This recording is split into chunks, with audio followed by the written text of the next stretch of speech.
Halo guys, Bismillahirrahmanirrahim. The life of Salim. Hah? Halo guys, Bismillahirrahmanirrahim.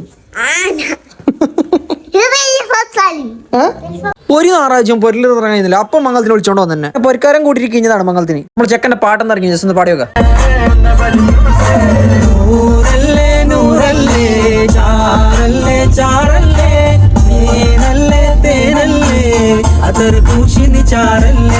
മംഗളത്തിന്റെ പരിക്കത്തിരി ഗൗജി പാട്ടാറിലെ പാടുന്നുണ്ട്. One setup ആയിട്ട് ആൾക്കാരെല്ലാം നിറഞ്ഞിട്ടുണ്ട്. ഇത് ആരെ മംഗലം നട്ടെങ്കിൽ നമ്മളെ മമ്മാൾച്ചാന്റെ മോളെ മംഗലം. ഇനി നിങ്ങൾ മമ്മാൾച്ചാരിന്ന് കേൾക്കാൻ വരണ്ട. അങ്ങനെ ആൾക്കാരുടെ എങ്ങനെ ഓഫീസ് മെയിൻ സ്ഥലത്തേക്ക് എത്തി. വീടെത്തിയേക്കുമ്പോൾ നമ്മുടെ ചങ്ങായിമാരിൽ ഇരുന്നിട്ടുണ്ട്. എല്ലാം നമ്മളെ വീഡിയോ ആൾക്കാർ തന്നെ. കാറ്ററിംഗ് നമ്മൾ ജാസർ പവലിന്റെ ട്രയാങ്കിൾ ആണ്. ഫുഡിനെ കുറിച്ച് ഒന്നും പറയാനില്ല. മട്ടൻ ബിരിയാണി പൊളി സാധനം. അതിന്റെ ഒന്നിച്ച് നല്ലൊരു ഫ്രൈഡ് ചിക്കനും അടിപൊളി. നല്ല ചൂട് മട്ടനും കച്ചമ്പറും കൂട്ടി അടിച്ച് ബാണ്ടികൾക്ക് ചിക്കൻ ബിരിയാണി ഉണ്ട്. നമ്മളെ ജിംബോയ പുഞ്ഞപ്പത്തെ ടാബിൾ ഇരുന്നിട്ട് അടിക്കുന്ന അടിയോക്ക് വെജിറ്റലായിട്ട് ജ്യൂസിന്റെ ചായന്റെ സെക്ഷനിലേക്ക് പോയി. ഇവിടെ എല്ലാ ആൾക്കാർ പറഞ്ഞിട്ട് കാലിടാൻ സ്ഥലമില്ല. ഈ സെറ്റപ്പ് എല്ലാക്കി നമ്മളെ ചങ്ങായി സെക്യൂരിയാണ്. ആർക്കെങ്കിലും മംഗളത്തിന് ഇങ്ങനത്തെ ഓർഡർ പോകണമെന്നുണ്ടെങ്കിൽ ജസ്റ്റ് ഓണെന്ന് കോൺടാക്ട് ചെയ്യാം. നമ്പർ കൊടുക്കുക. അപ്പൊ നോക്കുമ്പോണ്ട് മാമ അവസ്ഥയ്ക്ക് ഉപയോഗിച്ചിട്ട് ഐസ്ക്രീം ഒന്നുണ്ട്. ഒക്കെ ഉമ്മാവുണ്ട്. ഉമ്മാന്റെ വലിയ ചങ്ങായല്ല. അന്തച്ച പാനിപ്പൊരിയിലത്തെ മസാല പരിമേങ്ങിട്ട് പെട്ടിട്ടുണ്ട്. അങ്ങനെ എല്ലാം കഴിഞ്ഞിട്ട് പുതിനാട്ടിൽ നിന്ന് ജസ്റ്റ് കൺട്രോൾട്ട് അങ്ങോട്ട് പോയത്. പുതിനാട്ടിയല്ല തിരക്കിലെല്ലാം ഉണ്ടാവുക. അങ്ങനെ വന്നിട്ട് 2-3 ഫോട്ടോ എടുത്തിട്ട് നല്ലൊരു ഹാപ്പി മാരീഡ് ലൈഫും കൊടുത്തിട്ട് ഞാൻ പുറത്തേക്കാണെങ്കിൽ ഈ ചെക്കൻ ഒരു ഭാഗം കാലിനടിയിൽ തന്നെ വന്നിട്ട് പറ്റിയിട്ടുണ്ട്. കുറെ വ്ളോഗിലിട്ട് ഞാൻ വീഡിയോ എടുത്തു. ഇടത്തോളം ഒരു വ്ളോഗിലിട്ട് അങ്ങനെ എന്നെ വിടുന്നേ ഇല്ല. ദൈവം എന്റെ വീഡിയോ ഒക്കെ ആൾക്കാരെന്ന് പറയാൻ പറഞ്ഞവ അപ്പോഴേക്കും നമ്മൾ അസ്കു ബ്രോ ബിസി മാൻ ഓണില്ലാത്തൊരു മംഗളം നമ്മുടെ കുടുംബത്തിലെ കഴിഞ്ഞിട്ട് ഞാൻ നിരിച്ചോണ്ട് എന്തപ്പ കാണാത്ത ഇപ്പൊ തൃപ്തിയായി. അപ്പൊ എന്താ ചെയ്യാ ഫോളോ ചെയ്യാ. അപ്പൊ അടുത്ത വ്ളോഗിലാണ്. ബൈ.